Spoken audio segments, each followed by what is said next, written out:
You're watching Autour, and we visit Greece.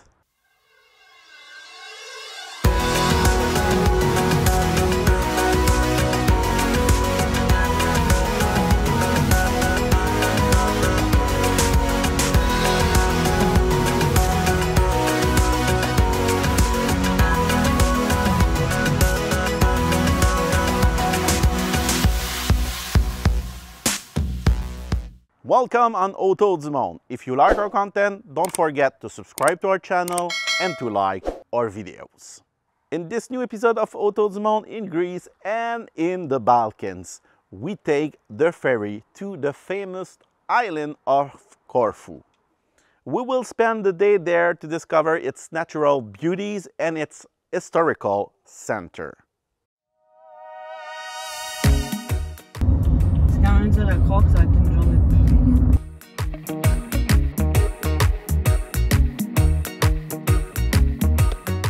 We leave early Xamil for Sarandë, the largest city of southern Albania.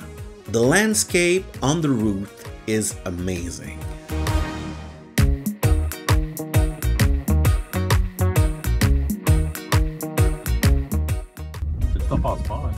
What?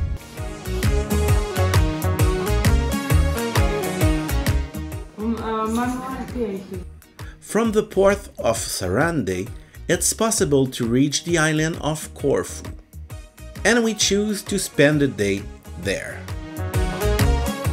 There are 2 shuttle ferries company to go to Corfu, and we took the quickest option on the outward journey. Hello.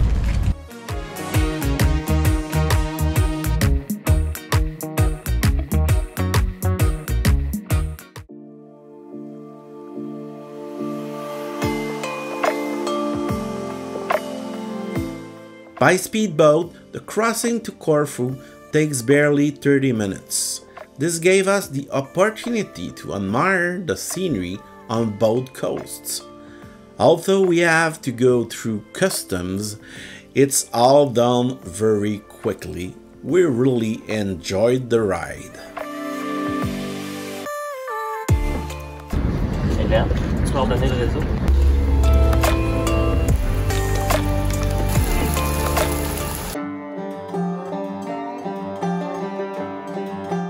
In order to visit the island today, we choose to rent a car, but unfortunately for us, the weather was gloomy. It rained heavily all the way to our first stop, the village of Afionas.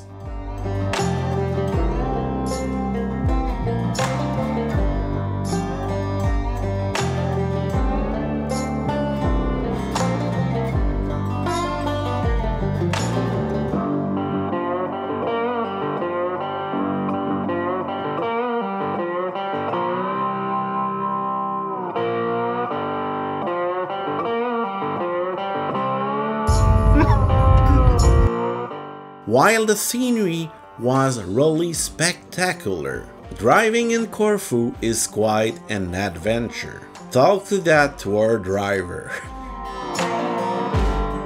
C'est la période de l'histoire. Est-ce qu'on vient là-dessus? Mais le monsieur, qu'est-ce qu'il faisait là? Lots of winding roads, ups and downs. It was a real roller coaster. 3 minutes.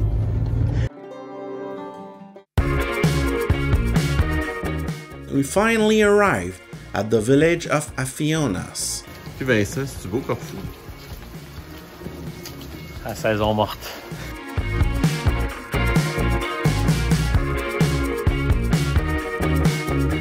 Apparemment, il pleut. As it rained a lot, we ate, hoping that this rain will stop somehow.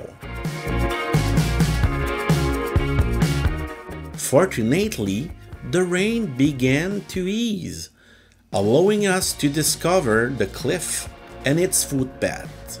Because of the weather, there weren't many people around.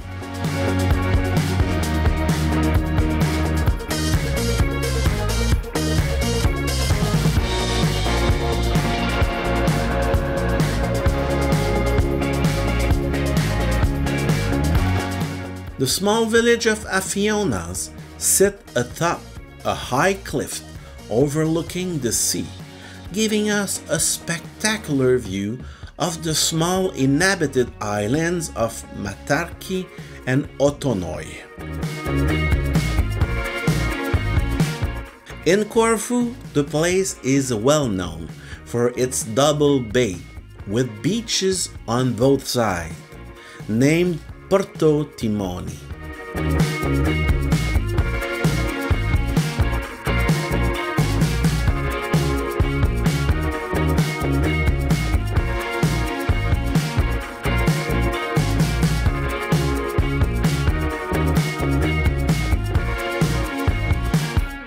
To get there, it's a 40 minutes hike through the mountains.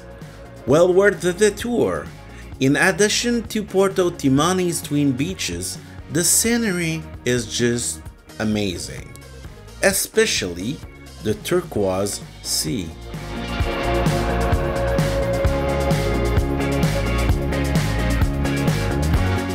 It's definitely a must-see of your journey in Corfu.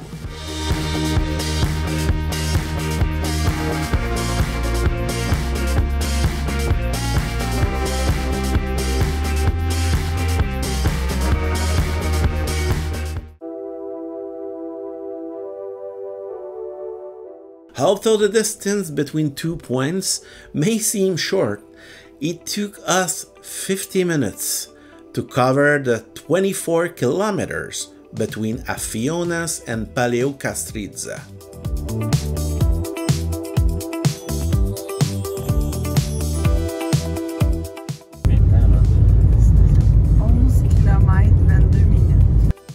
We saw many pretty little villages en route, but due to the time of the year, the roads were deserted. Let's face it, these narrow roads must be pretty crowded in summer, so we were really lucky to be there at that time of the year.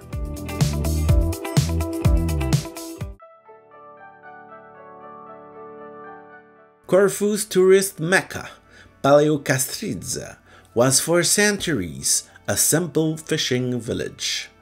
British and then German tourists discovered the area. An hotel began to spring up. Here, by summer, there are plenty of people. It has to be said that the location is quite simply exceptional. A very little paradise. And not far from Paleokastritsa, there are still a Byzantine castle named Angelo Castro. It is located at the top of the highest peak of the island's shoreline.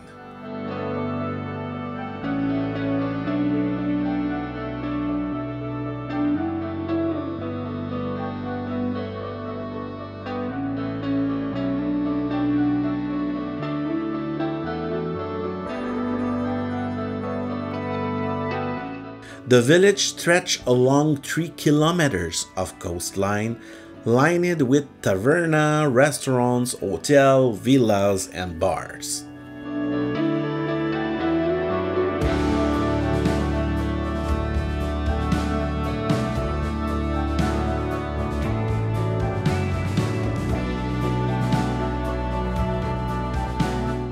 Like any other tourist, we first visited the Byzantine monastery dedicated to the Virgin Mary. It's an iconic monastery, and you can see why when you see this amazing drone footage. We also suggest you a walk in the vicinity, which offers spectacular view of the crystal clear waters surrounding the 30 meters high cliff.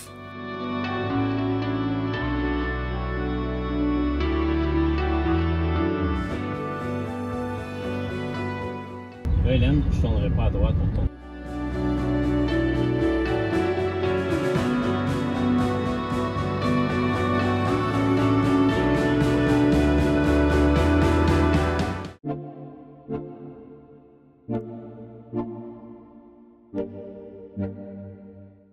We then left Paleokastritsa for the village of Pelakas, 18 kilometers away.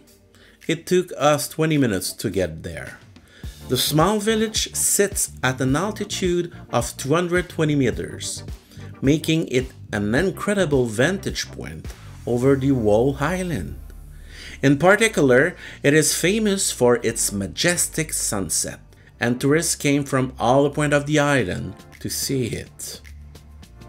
In the afternoon, as you can see, it's a little bit quieter.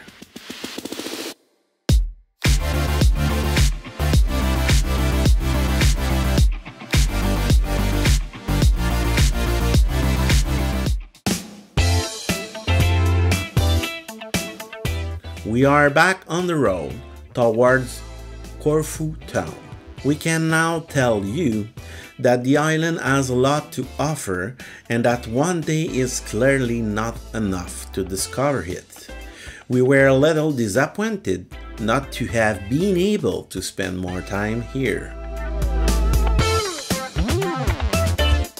We did, however, visit the island's most important point of interest, such as the famous Vlacherna monastery. Strangely enough, it is located on a small island adjacent to the Corfu airport runway. Don't be surprised if a plane takes off or lands as you pass by. The monastery was founded in the 17th century. The micro-island is linked to Corfu by a bridge and is undoubtedly one of the island's most emblematic and singular sites.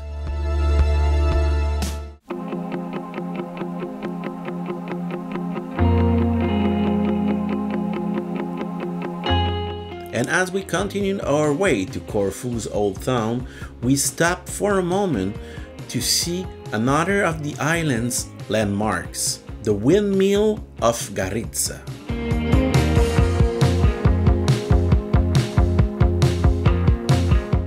The heart of the island, Corfu's old town, a UNESCO World Heritage Site, is well worth a visit. In addition to its two emblematic fortresses, you'll feel like you're standing on the border between Italy and Greece. Our first stop is the old Venetian fortress, which covers what was once Corfu's old town in Byzantine times.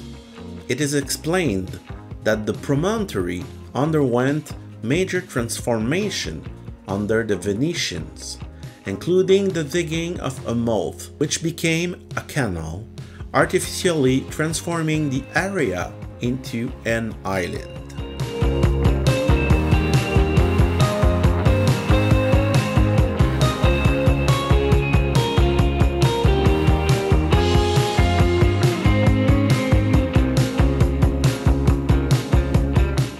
After this visit, we moved on to Corfu's old town. Corfu's history is pretty complex and goes back to 3000 years ago. But the trace of the Venetian Republic and of the British Protectorate are still very much present.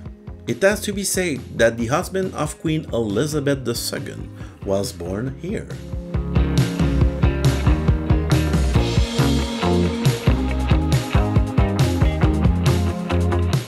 But Corfu became part of Greece in 1864 and is unlike any other island in the country. The pedestrian arteries are very pleasant to walk, with an abundance of shops, and we then decided to have coffee and dessert to relax a little bit.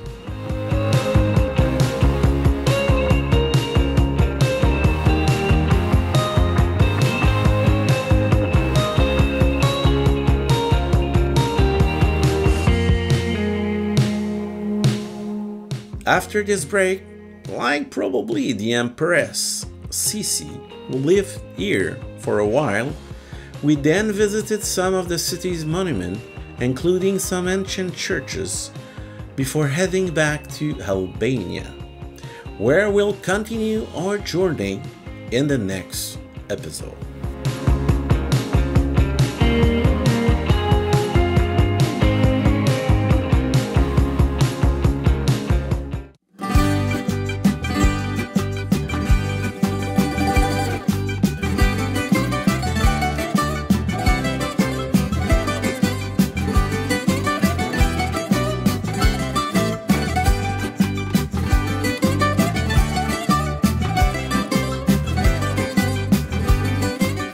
Thanks for watching this new episode of Autour du monde in Greece and in the Balkans. In our next episode, we go back to Albania to discover the Blue Hole, Gyrocastrae, and the thermal bath of Permet.